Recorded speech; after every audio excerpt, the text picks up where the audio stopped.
pertama mau ucapin dulu buat Mas Fajar ya, terima kasih sebelumnya untuk berkenan membantu progres dari tugas kelompok kita, kelompok kami.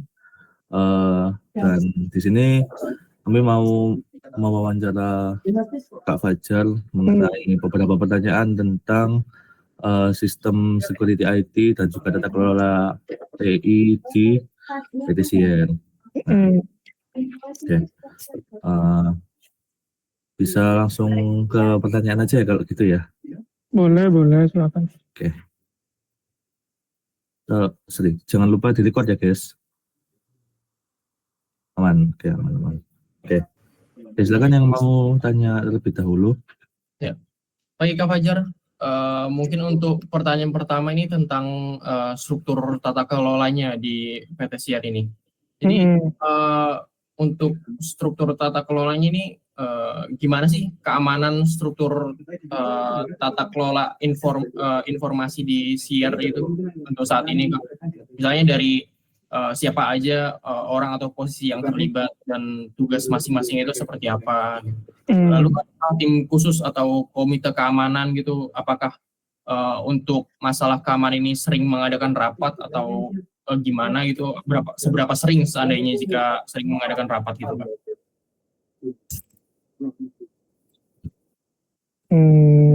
Oke. Aku jawab satu dulu mungkin ya.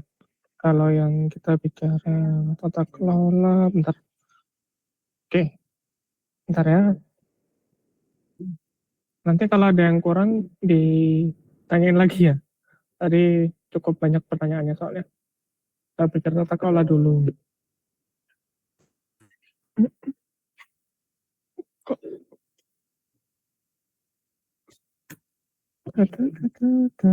Semester berapa ini?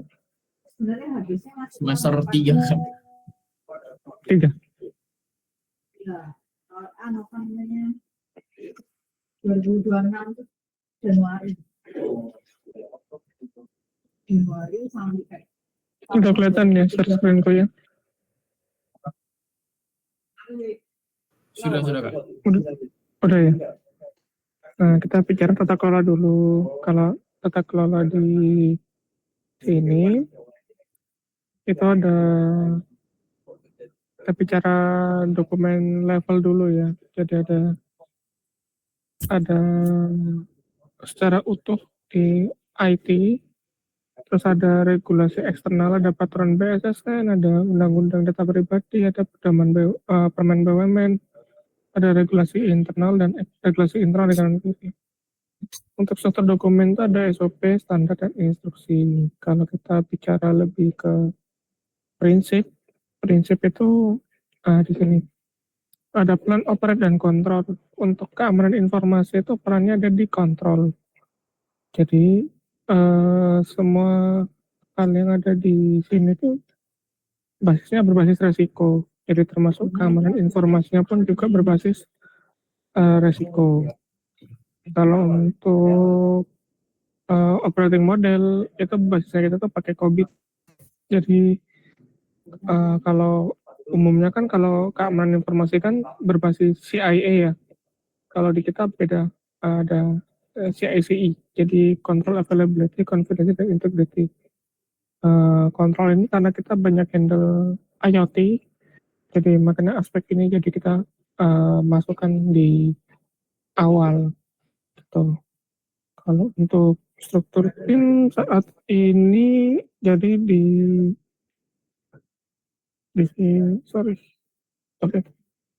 CR itu untuk tim keamanan informasi itu masuk di departemen operasional infrastruktur dan tata kelola TI. Jadi dia tuh masih bagian dari departemen. Ntar aku share dulu ya struktur organisasinya.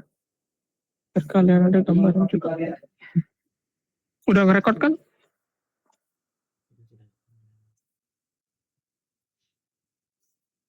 Udah direkord ya? Sudah Kak, sudah. Aman. Sudah. Oke.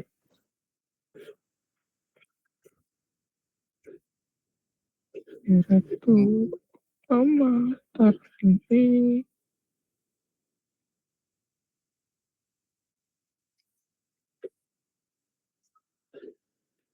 Ada kepala divisi IT ya. Jadi paling gede itu divisi. Kalau divisi itu ada 2 departemen. Ada departemen. Kalau di departemen yang terkait keamanan itu ada di ini, departemen operasional dan tata kelola informasi. Ini saya.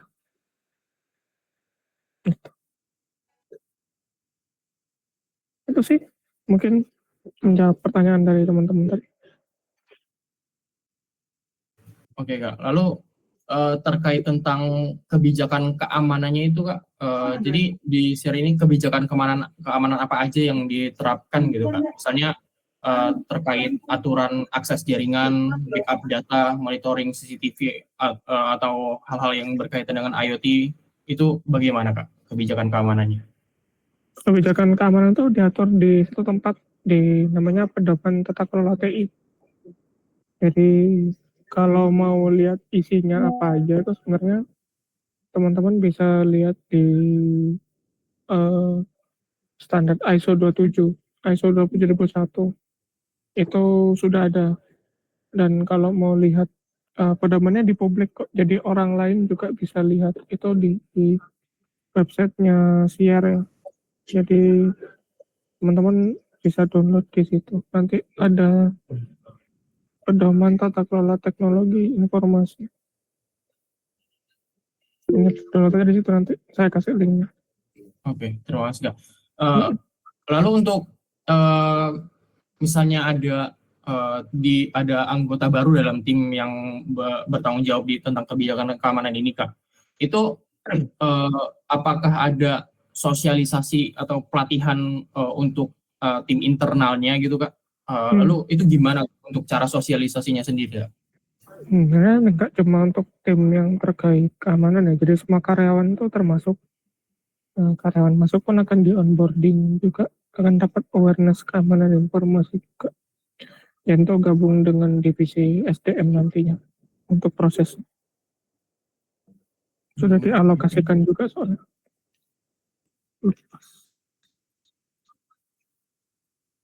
Oke. Mungkin bisa dilanjut. Lanjut, silakan. Oke, cukup jelas ya pertanyaannya tadi. Ada pertanyaan lain nggak kira-kira? Itu Kak Fajar mau tanya, untuk di PTCR ini gimana sih cara mengenali dan mengelola risiko keamanan TI atau ancaman siber yang mungkin muncul Kak di sana? Di kita itu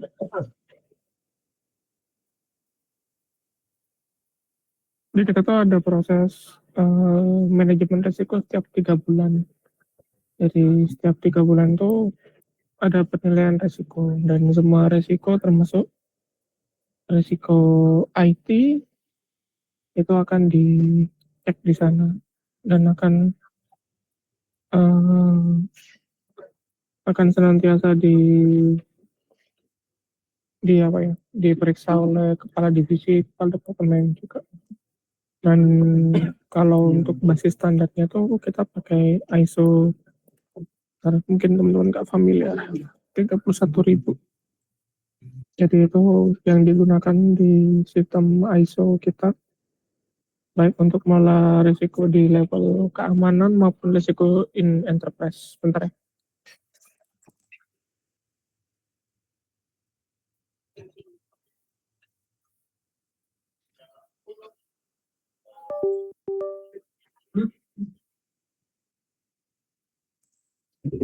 Oke, sorry.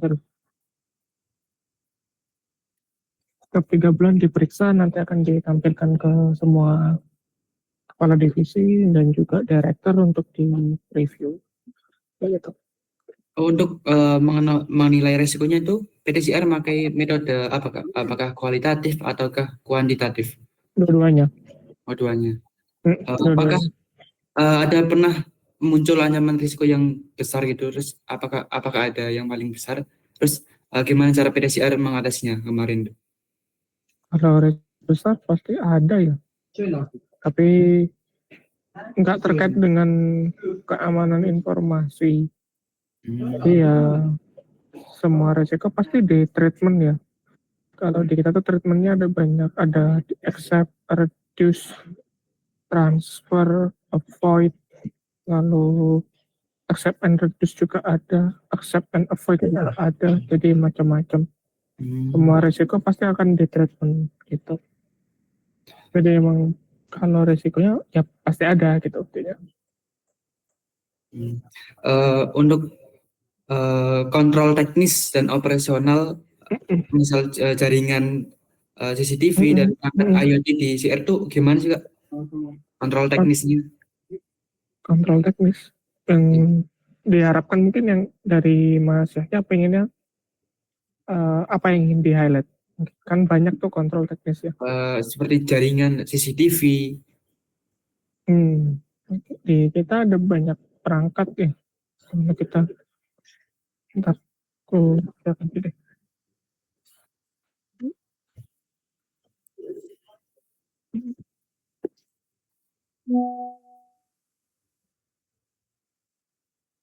Nah ini dulu aja deh.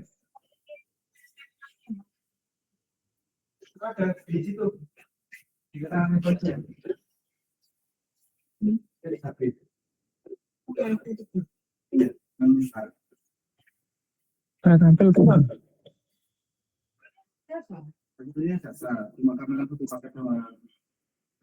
Ini belum ke update sih.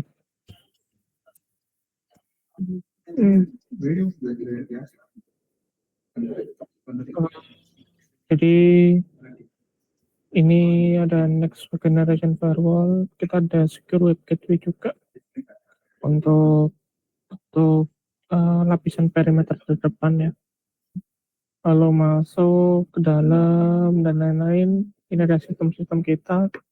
Cuman kalau yang konteks kalian terkait SOC ada di sini. Kita ada CM, ada monitoring juga untuk uptime koma dan proses. Lalu di setiap VM ini pasti ada antivirus dan juga sudah di harden ya posisinya kayak gitu. Tampil ya di layar. Tampil Kak. Oke. Tuh dari kontrol umum ya mungkin ya aku bisa bilang kayak gitu kita mengendalikan keamanan datanya. Untuk monitoring perangkat IoT di CR ini dilakukan secara berkala atau sekali setahun atau gimana Kak? Setiap saat terlalu real time dong. Kalau berkala nanti kalau ada insiden gimana? Setiap saat di monitoring. Monitoringnya setiap saat.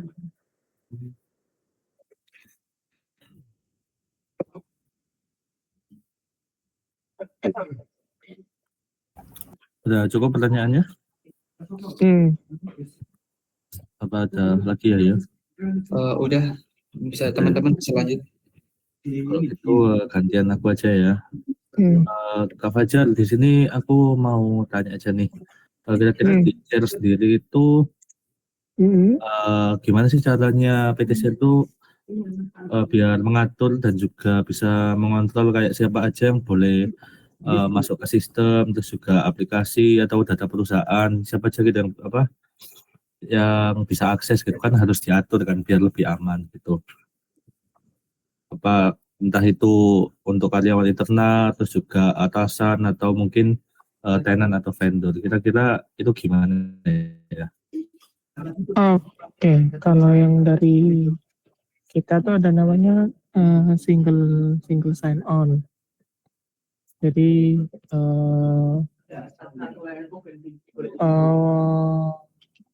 jadi setiap orang itu bisa untuk melakukan pemantauan atas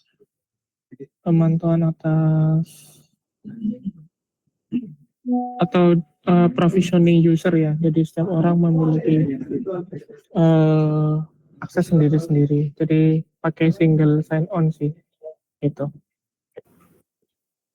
Oh, kalau pakai single sign on itu berarti untuk sign in-nya sendiri itu apakah ada misal spesifik ID card atau ID karyawan atau seperti apa? Ada di karyawannya masing-masing sih. Oke. Dan cuma bisa pakai cara itu ya berarti ya? Pakai. Oke. Eh, kalau semisal untuk pertanyaan selanjutnya langsung aja deh. Kalau ada insiden keamanan ya, misalnya serangan cyber atau sistemnya sampai down gitu, itu eh, bisa PTC itu udah bisa mendeteksi belum dan penanganannya itu seperti apa? Kita ada CM dan monitoring ya, jadi di situ kita bisa cek nanti hal-hal yang terkait ibaratnya anomali, alert dan lain-lain itu ada di situ semua. Gitu. Kita udah pakai CM sih, dan alertnya udah otomatis juga. Udah otomatis ya. Apakah ada kayak panduan terdokumentasinya gitu Terkait penanganannya? Misalnya ada penanganan, ya penanganan tadi insiden keamanan gitu atau cukup menggunakan sistem VM tadi ya, CM CM ya gitu. pasti ada dokumentasinya sih, kayak cara penggunaan how to-nya tuh ada playbook kita bilangnya ya. Cuman ya itu case-nya bisa beda-beda soalnya dari setiap case gitu. Oke. Ya, kalau tadi aku sih udah cukup ya pertanyaannya. Mungkin yang lain ada pertanyaan lagi? Oke, Kak Fajar, aku izin bertanya Kak. Ini tentang monitoring dan audit di PT Share itu gimana? Nah, pertanyaannya itu gimana sih frekuensi monitoring catatan aktivitas dan audit keamanan yang dilakuin di PT Share ini itu gimana? Gimana tadi pertanyaannya? Sorry. Seberapa sering monitoring dan catatan aktivitas dan audit keamanan yang dilakuin sama Share Kak? Oke, kalau monitoring itu pasti setiap saat ya, kan udah real time. Tadi pakai CM juga. Kalau audit itu setahun sekali. Kita ada pentest, kita ada IT maturity assessment, ya IT maturity assessment yang memang udah dilakukan setiap tahun. Kalau ITMA 2 tahunan, 2 tahun. Kalau pentest 1 tahun sekali. Berarti ada dua ya. Kalau auditnya ya.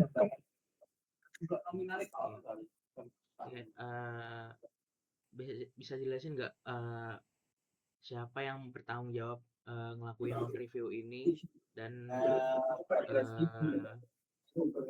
gimana proses menindaklanjuti dari hasil temuan dari monitoring dan audit ini gitu Kak? Kalau dari ini yang bertanggung jawab pasti saya untuk melakukan review. Kalau ditanya lanjut ya berarti di follow up nanti masing-masing temuannya nanti di follow up gitu. Tapi yang bertanggung jawab saya nanti.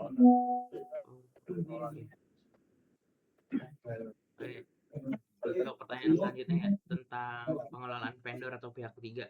Nah, PT Share ini kan punya pihak ketiga ya, atau vendornya. Nah, gimana Share ini mastiin keamanan vendor atau pihak ketiga yang memiliki akses ke sistem ya, dan di area industri itu gimana keamanan vendor?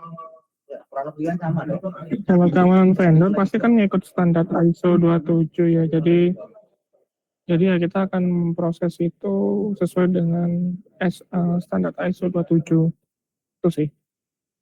Udah nggak lebih nggak kurang ya, kita prosesnya sesuai dengan itu tadi. Tuh, jadi standarnya kayak NDA, akses terbatas dan lain-lain tuh nanti akan diatur di situ. Berarti buat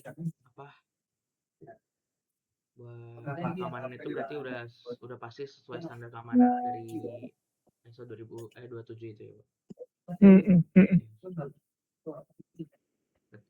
Tapi ada nggak sih pedoman khusus untuk keamanan yang wajib mereka ikuti untuk vendor ikuti. Itu di pedoman tata kelola TI tadi yang saya share linknya, itu kalau dibaca itu ada terkait manajemen supplier.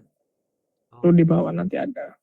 Jadi semua kewajiban vendor itu ada di situ. Sebenarnya sudah mengatur semuanya sih. Yang teman-teman tanyakan pasti bakal kejawab di situ semua. Oke. Kalau dari saya sih cukup ya itu aja. Apa dari teman-teman lain ada yang mau nambahin barangkali? Ini saya boleh izin nambahin aja pertanyaan. Boleh. Kalau dari aku sendiri sih penasaran sih Kak. Gimana sih kalau PT Siar itu kayak tadi kan ada benar-benar gangguan yang kritikal gitu, benar-benar ada serangan cyber atau semacamnya, dan itu kan pasti akan ada pemulihannya. Nah, kira-kira tuh untuk PT Siar sendiri tuh berapa recovery time-nya atau berapa lama sistem bisa down sebelum berdampak, sama berapa recovery point-nya gitu.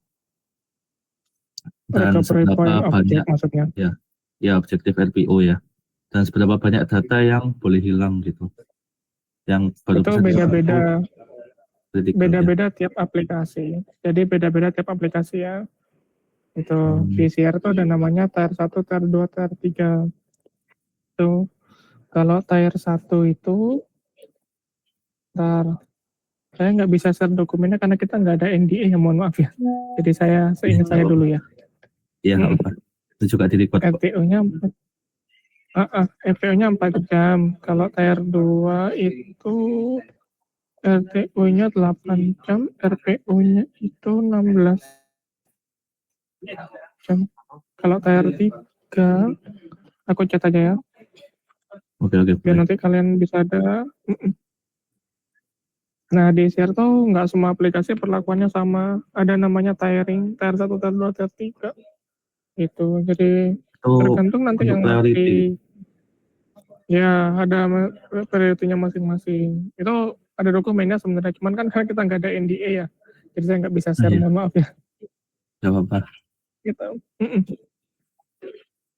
Itu Oke, ada service tiering. Download terus. Oke, sebenarnya itu udah semua pertanyaan mencakup tata kelola dan keamanan ya. Tapi ada satu pertanyaan terakhir nih. Kira-kira menurut Mas Fajar sendiri, keamanan di PT Siar sendiri ya, keamanan atau kontrol apa yang perlu diperbaiki gitu, biar PT Siar itu bisa lebih baik gitu. Karena tugas kita juga diminta untuk memberikan solusi gitu terhadap permasalahan-permasalahan tata kelola dan juga keamanan di perusahaan seperti kasus kita, seperti itu Pak. Ya, penguatan di sisi klasifikasi data sebenarnya. Jadi data itu kita masih belum terklasifikasi dengan baik ya. Untuk yang sifatnya konfidensial, public, private, itu kan pengendaliannya harus beda-beda, tapi kita belum optimal lah, mungkin kita bahasanya belum optimal untuk pengendaliannya. Itu mungkin perlu ditingkatkan, sama untuk perlindungan data pribadi. Kalau biasanya hambatan terbesarnya apa ya kalau dari jawabannya Mas Fajar itu? Resistensi dari lingkungan, personil dan lain-lain dianggap terlalu mempersulit. Oke, kalau gitu. Udah cukup untuk pertanyaannya. Apakah ada yang mau nambahin atau bisa kita cukupkan? Gimana yang lainnya? Cukup ya. Oke, yang Iwan sama Yahya, ada pertanyaan aman? Aman cukup. Aman. Oke, cukup. Oke, kalau gitu bisa kita cukupkan wawancara hari ini ya Mas Fajar ya. Sekali lagi kami ucapkan terima kasih udah mau kita wawancarain, udah mau membantu untuk penelitian tugas kami. Oke. Semoga, dan juga mohon maaf ya untuk mengganggu sedikit waktunya ya. Aman. Oke. Oke, terima kasih Mas Fajar. Yuk, yuk. Kerja kembali. Siap ya. Thank you ya. Terima kasih Kak. Terima kasih Kak. Tuh, ada Mas